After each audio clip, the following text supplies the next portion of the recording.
माझं नवीनच लग्न झालं होतं. मी माझ्या घरी राहू लागले होते. मला जेव्हा पिरियड आली त्यावेळेला मी कपडा न वापरता मी माझ्या नवऱ्याला पॅड आणायला लावले. ती गोष्ट माझ्या सासूला कळाली. माझ्या सासूने माझ्या नवऱ्यासोबत आणि माझ्यासोबत जे काही केले ते पाहून तुम्हाला सुद्धा सून असल्याचा पस्तावा नक्कीच येईल. मी मुंबई सिटीमध्ये राहणारी मुलगी. खेडेगाव काय असते हे मला अजिबात माहिती नाही.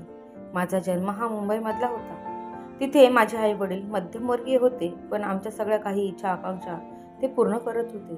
मला एक भाऊ आणि एक बहीण आणि मी एकटी असे आमचे 5-6 जणांचं कुटुंब होतं. त्याच्यामध्ये मी सगळ्यामध्ये मोठी होती. माझ्या आईने मला सगळ्या काही गोष्टी सांगून शिकून ठेवल्या होत्या. नवीनच मला पिरियड आली होती. माझी आई म्हणू लागली, हे बघ बाळा, जेव्हा तुला असं काही होईल तेव्हा अजिबात घाबरायचं नाही, कारण हे प्रत्येक मुलीला ह्या वेळेमधून जावंच लागतं आणि ती वेळ तुला प्रत्येक महिन्याला येईल. तेव्हा तू मोठी झाली आहेस हे समजून घे. मला ह्या गोष्टी सगळ्या काही कानावरूनच जात होत्या, कारण मला एवढीही त्यावेळेला समज नव्हती. माझ्या वर्गातल्या भरपूर मुलींना पिरियड येत होती आणि काहींना येत नव्हती. ते सुद्धा मला माहीत होतं. मी आता 9वीच्या वर्गामध्ये आली होती तरी माझे पिरियड आले नव्हते. माझ्या मैत्रिणींचे कोणाकोणाचे 7वीला तर कोणाच्या 8वीला असे पिरियड येऊ लागले होते आणि माझ्या आईला आता खूपच टेन्शन आलं होतं, कारण आता माझे पूर्ण 13 वर्ष उलटून गेले होते. या जमान्यामध्ये मुली खूप दुरुळपुरुळ आणि मोठ्या झाल्यासारख्या दिसतात, त्याच्यामुळे ती पिरियड सुद्धा लवकरच येत होती. माझी आई मला दवाखान्यामध्ये घेऊन गेली. तेव्हा त्या लेडी डॉक्टरने मला खूप चांगल्या प्रकारे समजावून सांगितले, हिला कोणत्याही प्रकारचा काहीही त्रास नाही, तुम्ही काही काळजी करू नका. 2-3 महिन्यामध्ये पिरियड येईल. असं माझं शरीरही फुगत चाललं होतं, पोटही फुगलं होतं. असं वाटत होतं मी आता खूपच जाडी झाली आहे. आता सगळ्या बायका माझ्याकडे बघू लागल्या होत्या. मनालीच्या मम्मी, तुमची मनाली खूपच जाडी झाली आहे, काय झालं आहे तिला?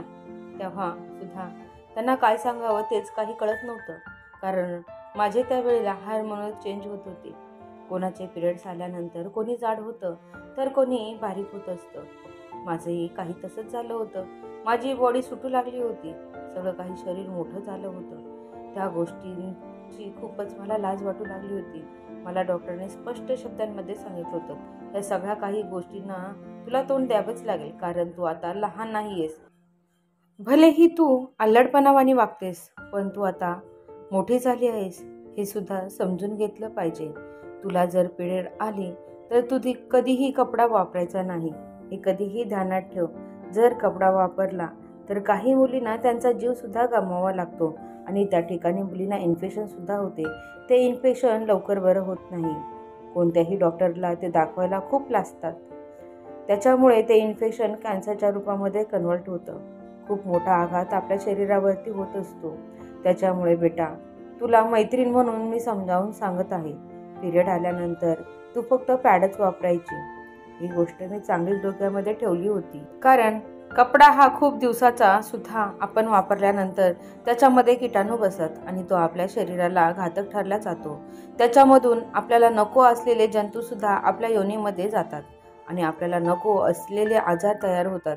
त्याच्यामुळे आपला जीव आपल्याला गमवावा लागतो. ही गोष्ट मी चांगलीच डोक्यामध्ये ठेवली होती. माझ्या आईने सुद्धा मला सांगून ठेवलं होतं, बेटा कधी कपडा वापरायचा नाही आणि कितीही स्वच्छ कपडा असल्यानंतर तो 2-3 वेळेस वापरल्यानंतर लगेच जाळून टाकायचा, तो फेकायचा सुद्धा नाही. मला आता माझ्या आईच्या सुद्धा सांगण्याचं खूपच गुड पडलं होतं. मी माझ्या आईला स्पष्ट शब्दांमध्ये विचारले, आई तो कपडा फेकायचा नाही व त्याचं मग काय करायचं? तेव्हा माझी आई म्हणाली, एखादी जागा बघायची, नाहीतर कचऱ्याच्या डब्यामध्ये जिथे जाळायला भेटेल त्या ठिकाणी जाळून टाकायचा, म्हणजे तो कुत्र्याच्या, मांजराच्या किंवा सापाच्या तोंडाला लागणार नाही याची सुद्धा काळजी घ्यायची. मला ह्या कपड्यावरचे असे वेगवेगळे प्रकारचे वेगवेगळ्या माणसांकडून सांगण्यात आले होते. डॉक्टरांनी सांगितले ते योग्य होतं, पण आता आईने सांगितलं त्याचं काय? माझ्या आईच्या मनामध्ये काय आहे हे मला जाणून घ्यायचं होतं. आता माझी आई म्हणाली, जेव्हा तू मोठी होशील ना त्यावेळेला मी तुला सगळ्या काही गोष्टी व्यवस्थित समजावून सांगेल आणि तसेच तू व्यवस्थित वागत सुद्धा जा. आता माझं 9वीचं वर्ष संपायला आलं होतं. त्याच वेळेला मला पिरियड आली. मी माझ्या आईला धावत धावत गेले आणि सांगितलं आहे, माझ्या मधून रक्त आलं आहे, काय करू? आणि मी तिथे जोरामध्ये रडू लागले होते. मला काही लागला सुद्धा नव्हतं, पण माझं पोट दुखत आहे, मला खूप त्रास होतोय आणि मी काय करू सांग ना. माझी आई हसू लागली. मी तिला म्हणाले, अगं माझं पोट दुखतंय आणि तू तिथे सुद्धा हसतेच, रक्त सुद्धा येते, मी काय करू? तेव्हा तिने मला सांगितले, तुला जे डॉक्टरांनी सांगितलं ते तुला आठवत नाही का? तेव्हा मला डॉक्टरांचं बोलणं आठवलं. माझ्या आईने मला आंघोळ पांघोळ घातली, मला हळदी कुंकू लावलं. आमची परिस्थिती गरीब होती. माझे वडील एकटेच कामाला जात होते. आम्ही 5 जण. माझ्या वडिलांचा पगारावरती होते. कधी कधी माझ्या आजीचा खर्च सुद्धा आम्हालाच करावा लागत होती. काका होते, पण ते कधीच आजीचा खर्च करायला मागत नव्हते, कारण ते वेगळे राहत होते. माझी आजी, आम्ही 3 बहीण भाऊ, आई वडील असे आम्ही 6 जणे होतो. माझी आई मेडिकलमध्ये गेली आणि माझ्यासाठी एक पॅडचं पॅकेट घेऊन आली. तेव्हा ते कसे लावावे ते सुद्धा मला माझ्या आईने समजावून सांगितलं. आता मी वयात आली होते. सगळं काही या गोष्टी आता मला समजू लागल्या होत्या. माझं लग्न एका खेड्यागावामध्ये ठरवलं होतं. मुलगा खूप बागायतदार होता, शेतीवाला होता आणि त्याची छानशी नोकरी सुद्धा होती. या सगळ्या काही गोष्टी पाहूनच माझ्या वडिलांनी माझं लग्न खेडेगावामध्ये ठरवलं होतं. मलाही त्या गोष्टी खूपच छान वाटत होत्या. गावाकडची जिंदगी मी कधीच बघितली नव्हती. ती आत्ता मला हवीहवीशी वाटत होती. लहानाची मोठी मी एकाच रूममध्ये झाली होती.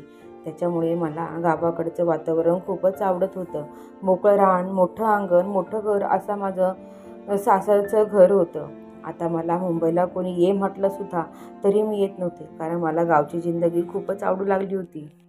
माझं जेव्हा नवीनच लग्न झालं होतं तेव्हा मी 15 दिवस नुसती गावच फिरत होते. मला गावची खूपच आवड होती. कोणतीही गोष्ट मी नाही म्हणतच नव्हते.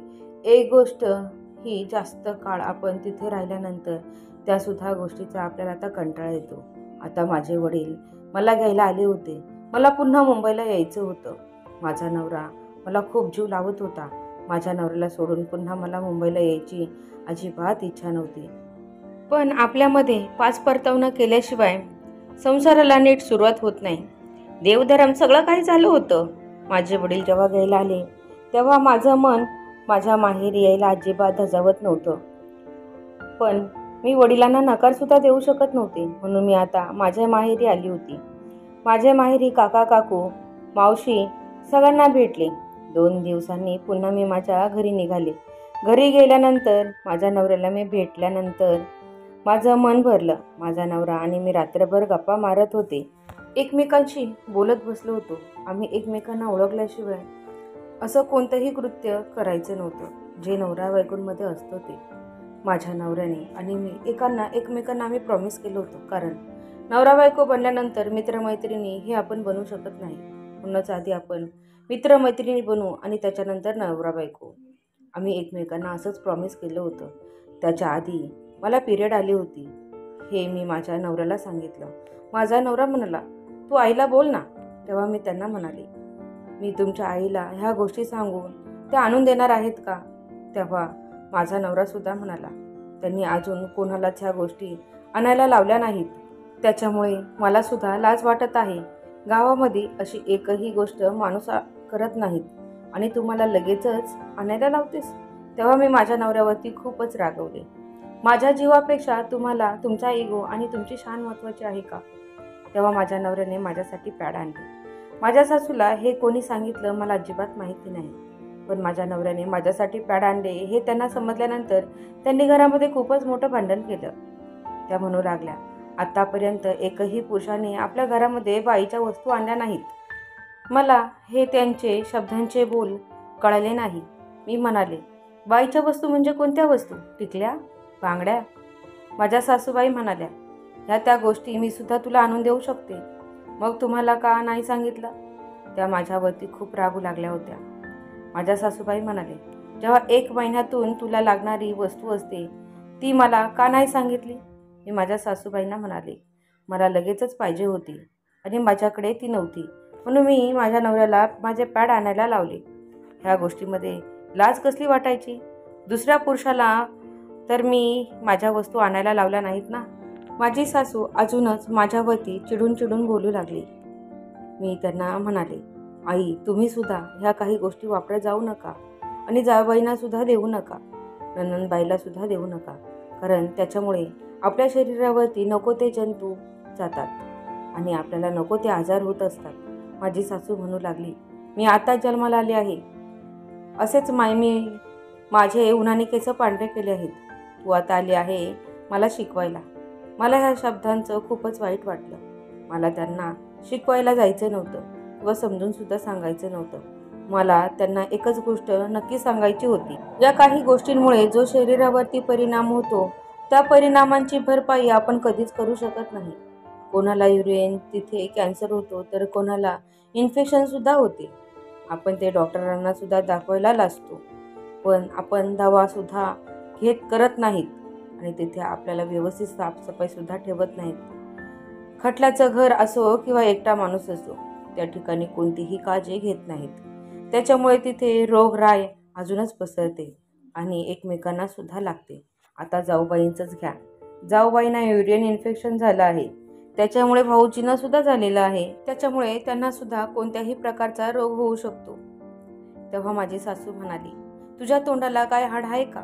तेव्हा मी त्यांना म्हणाली, खरी गोष्ट बोलायला गेल्यानंतर तुम्ही माझ्या तोंडाचं हाड काढतात, पण खरी गोष्ट आहे, समजून घ्या. त्याच्यामुळे आपल्या घरातला ना सुद्धा दोष लागू शकतो, सगळं घर आजारी पडू शकतं. 50-60 रुपयाची गोष्टीमुळे आपल्याला 50,000 रुपये खर्च करावे लागतील, याची सुद्धा आपण काळजी घेतली पाहिजे.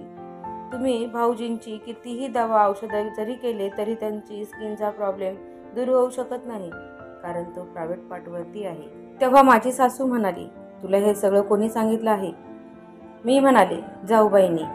त्यांना खूप राग आला, तर जाऊबाईंना सुद्धा नको ते बोलू लागल्या होत्या. तेव्हा जाऊबाई म्हणाल्या, आजपासून मी सुद्धा कोणत्याच प्रकारचा कपडा वापरणार नाही, मी सुद्धा आजपासून पॅडच वापरत जाईल. या गोष्टीचा माझ्या सासूबाईंना खूपच राग आला होता, कारण आतापर्यंत ही गोष्ट घरामध्ये कोणीच वापरत नव्हतं. आतापर्यंत कपडा सोडून कोणीच वापर केला नव्हता पॅडचा. तो कपडा खूप खराब आणि घाणेरडा झालेला असतो, तो आपण कडक उन्हामध्ये सुद्धा सुकवला जात नाही. तो कपडा आपण एखाद्या दमट जागेवरती सुकायला घालतो, तो लपवण्यासाठी त्याच्यावरती हजारो कपडे आपण टाकत असतो. तो कपडा नुसता लपवत बसतो, त्याच्यामुळे त्याला बुरशी सुद्धा लागते, त्याचाच परिणाम स्किनवरती होत असतो. आणि माझ्या आईने सांगितलंय, तो कपडा जाळायचा, तो कपडा फेकला जाऊ नये, कारण त्याच्यावरती भरपूर असे जादू टोटके सुद्धा केले जातात. कोणाला तर बाळ होत नाही, तर कोणाला पायाचा त्रास, असे भरपूर प्रयोग त्या कपड्यावर सुद्धा केले जातात. आणि तो कपडा मुख्य प्राण्यांच्या तोंडाला लागू नये. उदाहरणार्थ कुत्रा, मांजर, साप चुकून सुद्धा त्या मुख्य प्राण्यांच्या तोंडात जाऊ नये.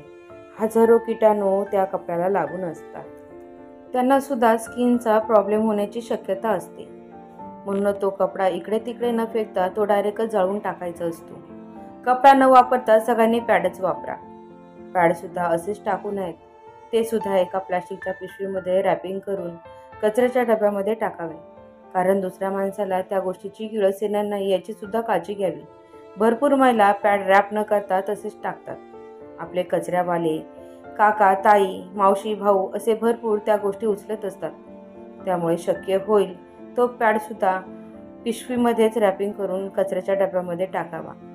आपल्याला पिरियड आले आहे हे सुद्धा समोरच्या व्यक्तीला दाखवू नये, कारण त्याच्यामुळे त्या पॅडवरती हजारो किडे असतात, त्यांना सुद्धा त्या गोष्टीची किळस येते, याची सुद्धा आपण काळजी घेतली पाहिजे. काही ठिकाणी मी माझ्या स्वतःच्या डोळ्यांनी पाहिले आहे, पब्लिक बाथरूममध्ये, संडासमध्ये ह्या सगळ्या काही गोष्टी अशाच टाकून देतात, त्या नीट बांधून सुद्धा टाकत नाहीत. बिल्डिंगच्या विंडोजमधून काही गोष्टी खाली येतात, त्यासुद्धा मुलं काही खेळत असतात, कोणी माणसं लेडीज येत जात असतात, काही पुरुषसुद्धा येत जात असतात आणि त्या गोष्टीची टिंगलटवाळकी सुद्धा करत असतात. त्यांनी बघितल्यानंतर ते अशा गोष्टी टाकू नयेत. आपण स्त्रीत्वाचं महत्त्वाचा एक तो हिस्सा आहे. मी याच्यामध्ये कोणालाही दोष देत नाही किंवा उद्देशसुद्धा सांगत नाही. आणि जेवढं शक्य होईल तेवढं सगळ्यांनी पॅड वापरा. आणि कपडा वापरला तर 2-3 टाईम वापरल्यानंतर तो लगेच जाळून टाका. ही गोष्ट तुम्हाला आवडली असेल तर नक्की चॅनलला लाईक करा, शेअर करा.